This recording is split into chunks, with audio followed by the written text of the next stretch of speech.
El ser y la nada, por Jean-Paul Sartre. 37. Tercera parte. El para otro. Capítulo 1. La existencia del prójimo. 2. El escollo del solipsismo. Es curioso que el problema de los otros no haya inquietado nunca de veras a los realistas. En la medida en que para el realista se da todo, le parece sin duda que el prójimo se da también. En medio de lo real, el efecto, ¿qué hay más real que el prójimo? Es una sustancia pensante de la misma esencia que yo, la cual no podría desvanecerse en cualidades secundarias y cualidades primarias, y cuyas estructuras esenciales encuentro en mí. Empero, en la medida en que el realismo procura dar razón del conocimiento por una acción del mundo sobre la sustancia pensante, no se ha cuidado de establecer una acción inmediata y recíproca de las sustancias pensantes entre sí. Ellas se comunican por intermedio del mundo. Entre la conciencia ajena y la mía, mi cuerpo, como cosa del mundo, y el cuerpo del otro son los intermediarios necesarios. El alma ajena está, pues, separada de la mía por toda la distancia que separa, ante todo, mi alma de mi cuerpo, y luego mi cuerpo del cuerpo ajeno, y por último, el cuerpo del otro de su propia alma. Y, si no es verdad que la relación entre el para sí y el cuerpo sea una relación de exterioridad, problema que hemos de tratar más adelante, por lo menos es evidente que la relación de mi cuerpo con el cuerpo del prójimo es una relación de pura exterioridad indiferente. Si las almas están separadas por sus respectivos cuerpos, son distintas como ese tintero es distinto de este libro. Es decir, no se puede concebir ninguna presencia inmediata de la una a la otra. Y, aun si se admite una presencia inmediata de mi alma al cuerpo ajeno, queda todavía todo el espesor de un cuerpo para que su alma no sea alcanzada. Así pues, si el realismo funda su certeza sobre la presencia, en persona, de la cosa espacio-temporal a mi conciencia, no podría postular la misma evidencia para la realidad del alma ajena, puesto que, como el propio realismo lo confiesa, esta alma no se da en persona a la mía, es una ausencia, una significación. El cuerpo apunta a ella sin entregarla, en una palabra. En una filosofía fundada en la intuición, no hay intuición alguna del alma ajena. Ahora bien, si uno juega con las palabras, esto significa que el realismo no deja lugar alguno a la intuición del prójimo. De nada serviría decir que, por lo menos, nos es dado el cuerpo del prójimo, y que este cuerpo es cierta presencia del otro o de una parte de él. Es verdad que el cuerpo pertenece a la totalidad que llamamos realidad humana, como una de sus estructuras, pero precisamente no es cuerpo del hombre, sino en tanto que existe en la unidad indisoluble de esta totalidad, como el órgano no es órgano viviente, sino como totalidad del organismo. La posición del realista, al entregarnos el cuerpo no como implicado en la totalidad humana, sino aparte, como una piedra, un árbol o un trozo de cera, ha matado el cuerpo con la misma habilidad que el escalpelo del fisiólogo al separar un trozo de carne de la totalidad del ser vivo. Lo que está presente a la intuición realista no es el tomar al cuerpo del prójimo, sino un cuerpo que sin duda tiene estos y una alma particulares, pero que pertenece, empero, a la gran falacia de los cuerpos. Si es verdad que para un realismo espiritualista el alma es más fácil de conocer que el cuerpo será más fácil de conocer que el alma ajena. A decir verdad, el realista se preocupa muy poco de este problema, pues tiene por segura la existencia del prójimo. Por eso, la psicología realista y positivista del siglo XIX, dando por concedida la existencia de mi prójimo, se preocupa exclusivamente de establecer los medios que tengo para conocer esa existencia y sobre el cuerpo descifrar los matices de una conciencia que me es extraña. El cuerpo se dirá, es un objeto cuya elti requiere una interpretación particular. La hipótesis que mejor da razón de sus comportamientos es la de una conciencia análoga a la mía, cuyas diferentes emociones refleja su cuerpo. Queda por explicar cómo establecemos en hipótesis.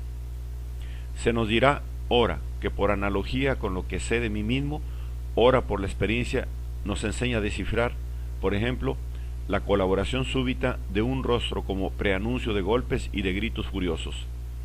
Habrá que reconocer que estos procedimientos solo pueden darnos un conocimiento probable del prójimo. Todavía sigue siendo probable que el prójimo no sea sino un cuerpo. Si los animales son máquinas, ¿por qué no lo habría de ser también el hombre que veo pasar por la calle? ¿Por qué la hipótesis radical de los behavioristas no habría de ser válida? Lo que capto en ese rostro no es sino el efecto de ciertos espasmos musculares, y éstas, a su vez, no son sino el efecto de un influjo nervioso cuyo trayecto me es conocido. ¿Por qué no reducir el conjunto de esas reacciones a reflejos simples o condicionados? Sin embargo, la mayoría de los psicólogos sigue convencida de la existencia del prójimo como realidad totalitaria con la misma estructura de la suya propia. Para ellos, la existencia del prójimo es cierta, y el conocimiento que de ella tenemos es probable. Vemos el total del realismo. En realidad, es menester invertir los términos de esa afirmación y reconocer que si el prójimo no nos es accesible sino por el conocimiento que de él tenemos, y si es sólo conjetural ese conocimiento, entonces la existencia del prójimo es sólo conjetural también, y el papel de la reflexión crítica consiste en determinar su grado exacto de probabilidad. Así, por una curiosa inversión, por haber puesto la realidad del mundo exterior, el realista se ve forzado a caer en el idealismo cuando condena la existencia del prójimo. Si el cuerpo es un objeto real que actúa realmente sobre la sustancia pensante, el prójimo se convierte en pura representación, cuyo ese es un simple percipi, es decir, cuya existencia es medida por el conocimiento que de ella tenemos. Las teorías más claras de la Erfüllung, de la simpatía y de las formas no hacen sino perfeccionar la descripción de nuestros medios de presentificar al prójimo, pero no plantear el debate de su verdadero terreno, tanto si el prójimo es primeramente sentido como si aparece en la experiencia como una forma singular previa a todo hábito y en ausencia de toda inferencia analógica, sigue en pie que el objeto significante y sentido, así como la forma expresiva, remiten pura y simplemente a una totalidad humana cuya existencia sigue siendo pura y simplemente conjetural.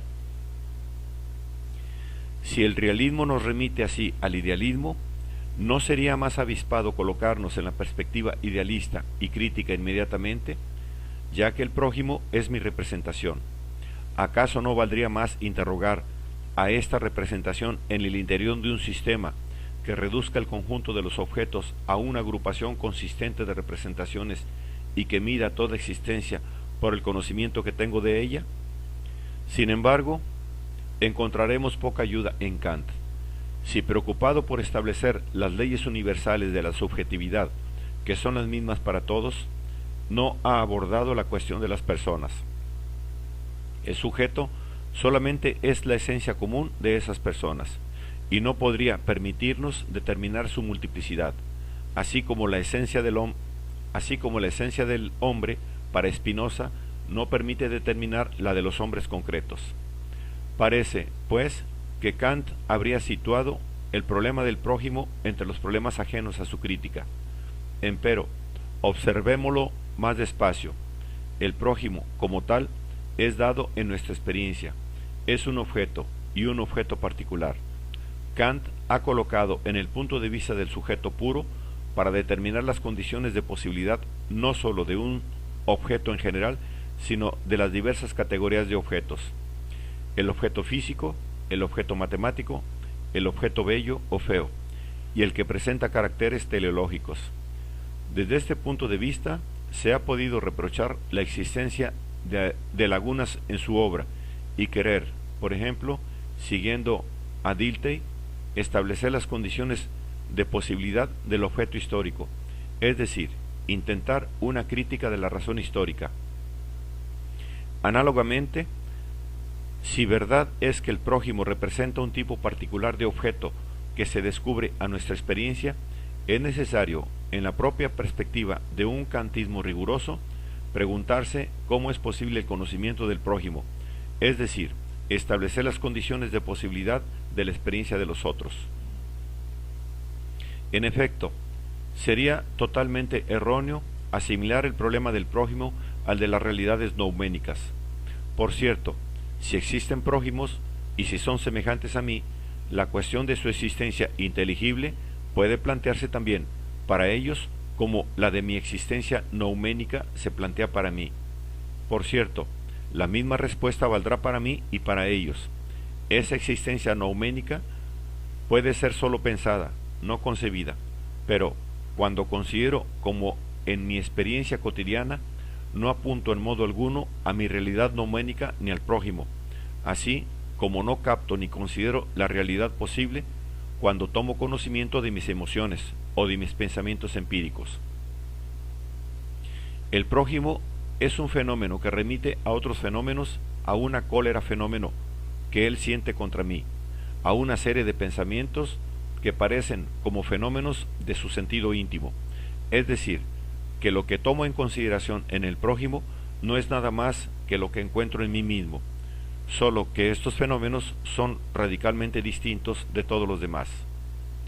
En primer lugar, la aparición del prójimo en mi experiencia se manifiesta por la presencia de formas organizadas, tales como la mímica y la expresión. Estas formas organizadas remiten a los actos y las conductas. Una unidad organizadora que se sitúa por principio fuera de nuestra experiencia. La cólera del prójimo, en tanto que aparece a su sentido íntimo y se resiste por naturaleza a mi apercepción, constituye la significación y es quizá la causa de la serie de fenómenos que capto en mi experiencia con el nombre de expresión o de mímica. El prójimo, en cuanto unidad sintética de sus experiencias y en cuanto voluntad, lo mismo que como pasión, viene a organizar la experiencia. No se trata de la pura y simple acción de un noúmeno incognoscible sobre mi sensibilidad, sino de la constitución en el campo de mi experiencia por un ser que no soy yo, de grupos conectados de fenómenos. Y esos fenómenos, a diferencia de todos los demás, no remiten a experiencias posibles, sino a experiencias que por principio están fuera de mi experiencia y pertenecen a un sistema que me es inaccesible. Pero, por otra parte, que el sujeto organice sus impresiones en un sistema trabado es la condición de posibilidad de toda experiencia. Así, no encontramos en las cosas sino lo que ya hemos puesto en ellas. El prójimo no puede, pues, aparecernos sin contradicción como organizando nuestra experiencia. Habría sobredeterminación del fenómeno. ¿Podemos utilizar también aquí la causalidad? Esta cuestión es muy adecuada para señalar el carácter ambiguo del otro en una filosofía kantiana. En efecto, la causalidad no podría vincular entre sí sino fenómenos, pero previamente la cólera que el prójimo experimenta es un fenómeno y la expresión furiosa que yo percibo es otro fenómeno. ¿Puede haber un nexo causa entre ambos?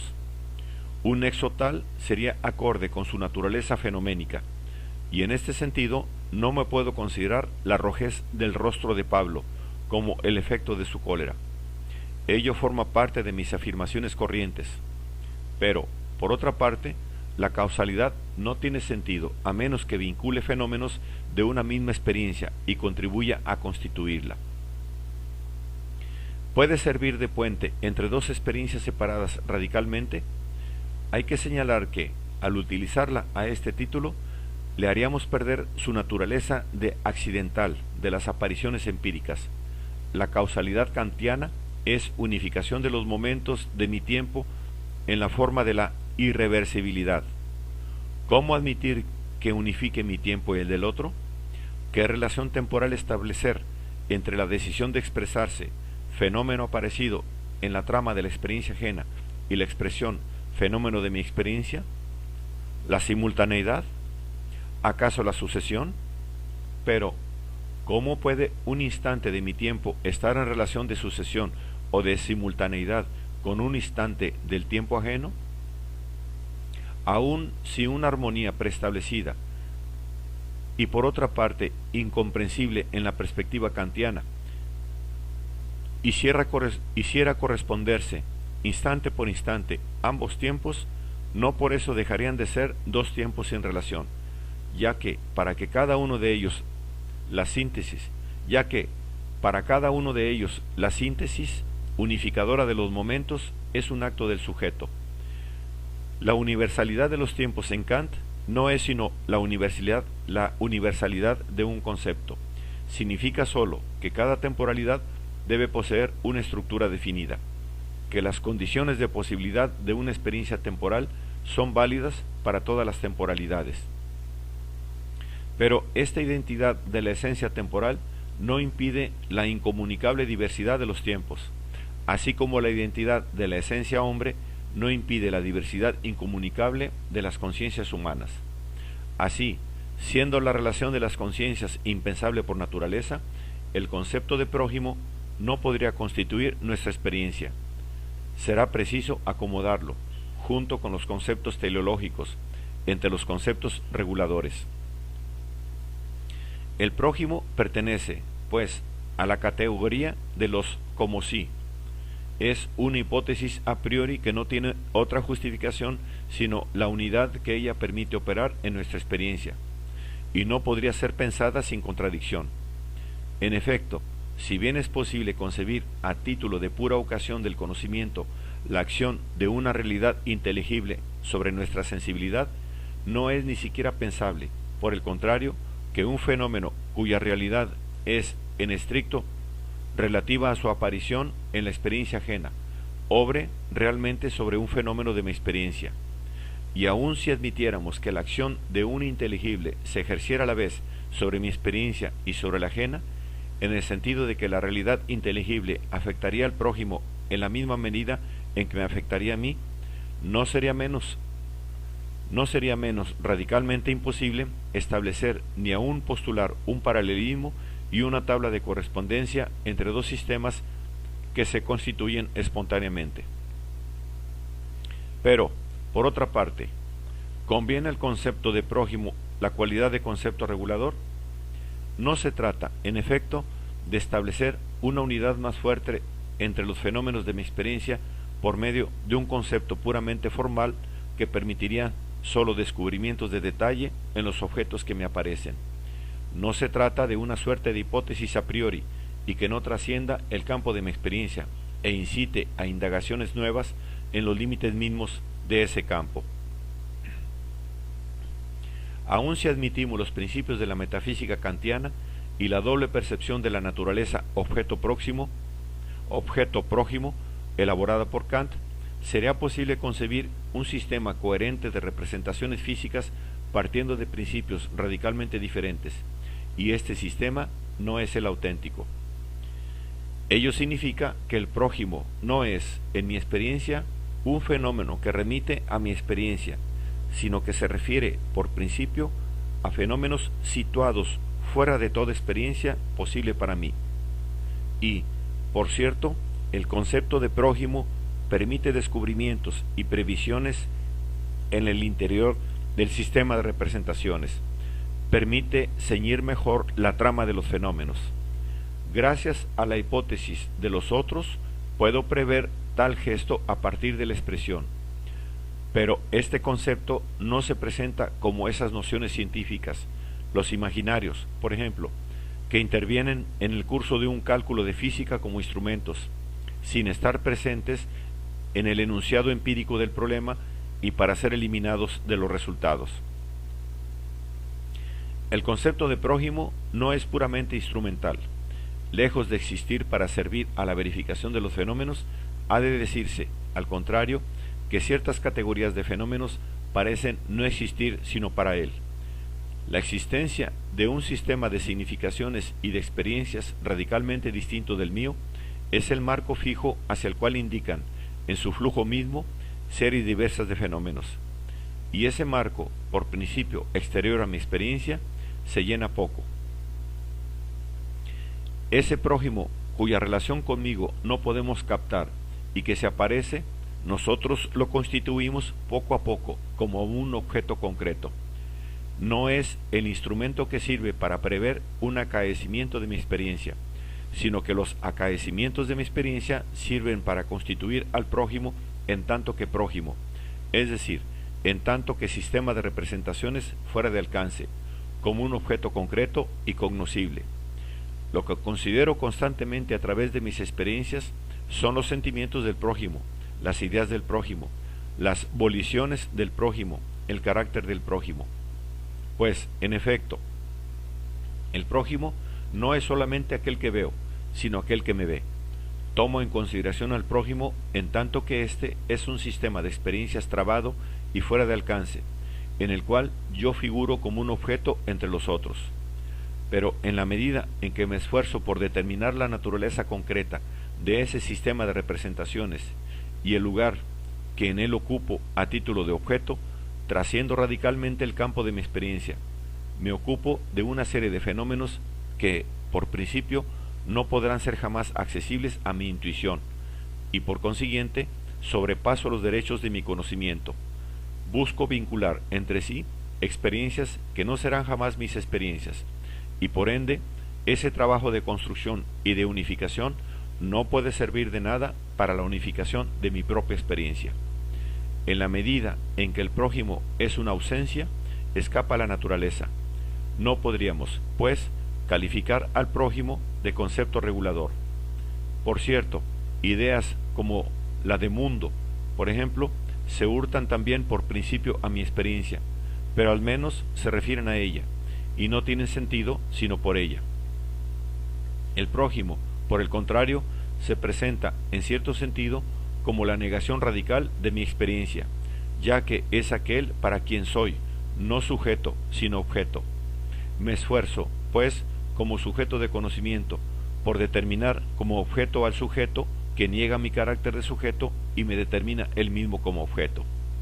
Así, el otro no puede ser considerado, en la perspectiva idealista, ni como concepto constitutivo, ni como concepto regulador de mi conocimiento. Es concebido como real, y sin embargo, no puedo concebir su real relación conmigo. Lo construyo como objeto, y sin embargo, no me es entregado por la intuición. Lo pongo como sujeto, y sin embargo, lo considero a título de objeto de mis pensamientos. No quedan, pues, sino dos soluciones para el idealista: o bien desembarazarse enteramente del concepto del otro y probar que es inútil para la constitución de mi experiencia, o bien afirmar la existencia real del prójimo, es decir, poner una comunicación real y extraempírica entre las dos conciencias. La primera solución es conocida con el nombre de solipsismo, si se la formula, empero en conformidad con su denominación, como afirmación de mi soledad ontológica. Es una pura hipótesis metafísica, perfecta e injustificadamente y gratuita, pues equivale a decir que fuera de mí nada existe. Trasciende, pues, el campo estricto de mi experiencia. Pero si se presenta más modestamente como una negativa a abandonar el terreno sólido de la experiencia, como una tentativa positiva de no hacer uso del concepto de prójimo, es perfectamente lógica y se mantiene en el plano del positivismo crítico, y, aunque se oponga a las tendencias más profundas de nuestro ser, toma su justificación de las contradicciones de la noción, considerada en la perspectiva idealista de los otros. Una psicología que pretende ser exacta y objetiva, como el behaviorismo de Watson, no hace, en suma, sino adoptar el solipsismo como hipótesis de trabajo. No se tratará de negar la presencia, en el campo de mi experiencia, de objetos que podremos denominar seres psíquicos, sino sólo de practicar una suerte de exos acerca de la existencia de sistemas de representaciones organizados por un sujeto y situados fuera de mi experiencia. Frente a esta solución, Kant y la mayoría de los postkantianos siguen afirmando la existencia del prójimo, pero no pueden remitirse sino al buen sentido o a nuestras tendencias profundas para justificar su afirmación. Sabido es que Schopenhauer trata al solipsista de loco encerrado en un blockhouse inexpugnable. He aquí una confesión de impotencia, pues, en efecto, por la posición de la existencia ajena, se hacen saltar de súbito los marcos del idealismo y se recae en un realismo metafísico.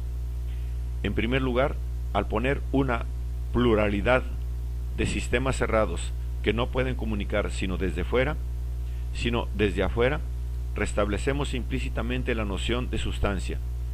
Sin duda, esos sistemas no son sustanciales, ya que son simples sistemas de representaciones, pero su exterioridad recíproca es exterioridad en sí. Es sin ser conocida, ni siquiera captamos sus efectos de manera cierta, ya que la hipótesis solipsista no deja de ser siempre posible. Nos limitamos a poner esa nada en sí como un hecho absoluto.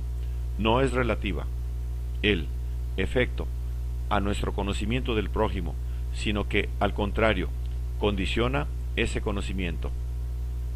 Así pues, aun sin las conciencias, no son sino puras conexiones conceptuales de fenómenos, aun si la regla de su existencia es el percipere y el percipí, ello no quita que la multiplicidad de esos sistemas relacionales sea multiplicidad en sí y los transforme inmediatamente en sistemas en sí.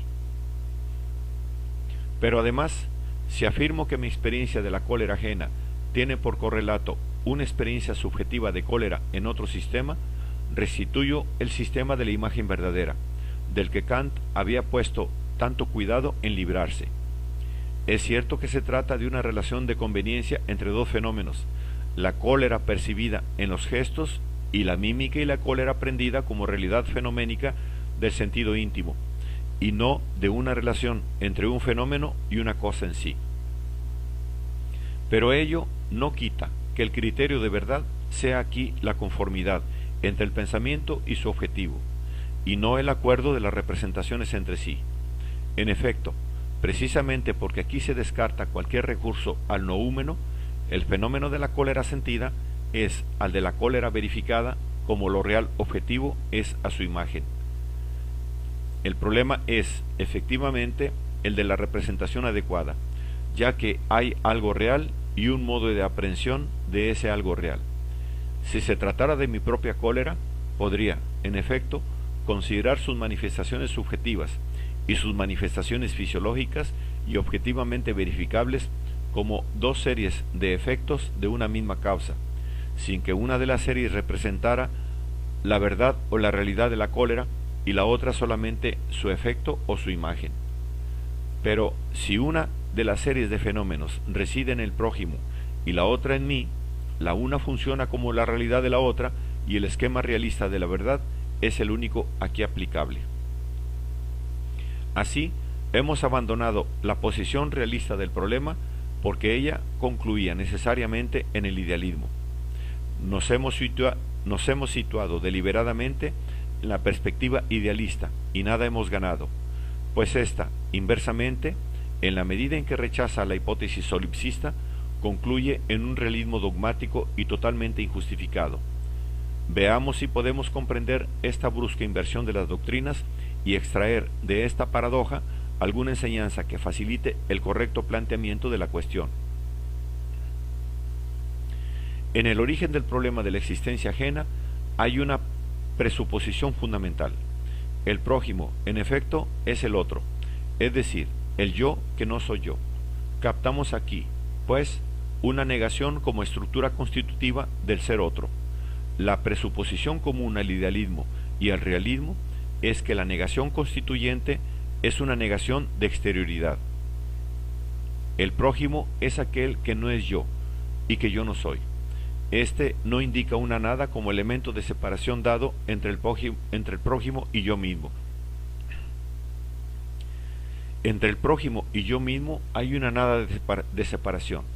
Esta nada no tiene su origen en mí, ni en el prójimo, ni en una relación recíproca entre el otro y yo, sino que, al contrario, es originariamente el fundamento de toda relación entre el otro y yo como ausencia primera de relación. Pues, en efecto, el otro se me aparece prácticamente con ocasión de la percepción de un cuerpo, y este cuerpo es en sí exterior a mi cuerpo. El tipo de relación que une y separa esos cuerpos es la relación espacial, como la relación de las cosas que no tienen relación entre sí, como la exterioridad pura en tanto que dada. El realista que quiere captar al prójimo a través de su cuerpo estima, pues, haberse separado de él como un cuerpo de otro cuerpo, lo que significa que el sentido ontológico de la negación contenida en el juicio, no soy Pablo, es del mismo tipo que el de la negación contenida en el juicio, la mesa no es la silla. Así, siendo la separación de las conciencias imputable a los cuerpos, hay como un espacio original entre las diversas conciencias, es decir, precisamente una nada dada, una distancia absoluta, pasivamente padecida. El idealismo, por cierto, reduce mi cuerpo y el cuerpo ajeno a sistemas objetivos de representación. Mi cuerpo, para Schopenhauer, no es sino el objeto inmediato, pero no por eso se suprime la distancia absoluta,